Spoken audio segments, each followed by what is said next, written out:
This guide coat, they have it in different forms, but I like to use the spray, but it is expensive. These things could be anywhere from 7 to 15 bucks each can.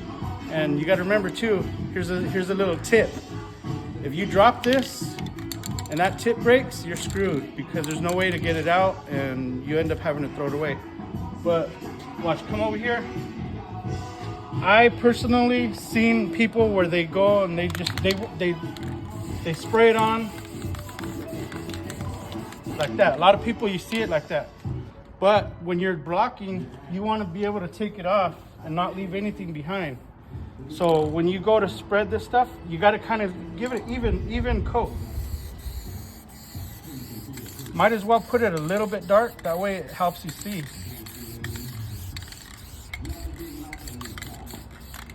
In my opinion, that's the right way to put guide coat on because you want to cover that gray primer. So when you come through with your blocks, like right now, this is almost like a final time that we're blocking this car, but this is 320, 3M blue.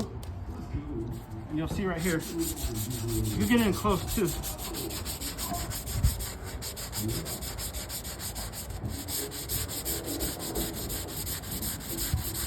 So what you're doing, you're taking all that guide coat off.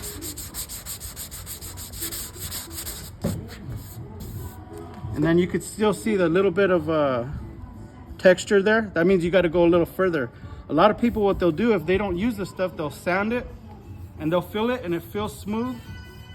And they'll leave it. When they go paint, later on they see when they go to buff their paint out or sand it or whatever, and they start seeing all that texture. That's where it comes from.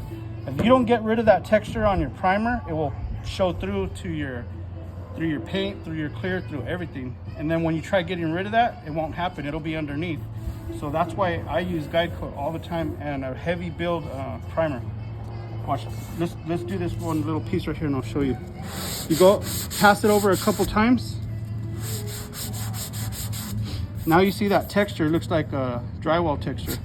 So what you're doing in the next couple of rounds, you want to get rid of that. And if it stays anywhere, that's a low spot. That means you got to do a little more work.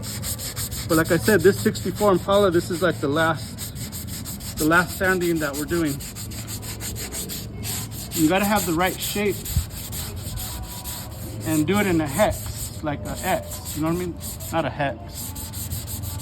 A hex is something you put on your ex old lady.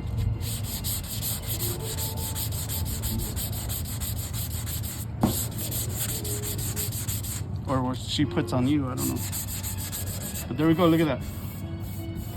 Now, if you come through with some 320, a couple passes, and then 600 wet and dry, it'll be smooth and ready for paint.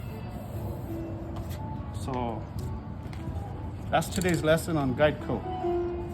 And what? This is the chop shop. Remember, if it doesn't say the chop shop, it's not the real thing. There you go, you heard it. Carlos Garcia Aceves, Candy and Chrome.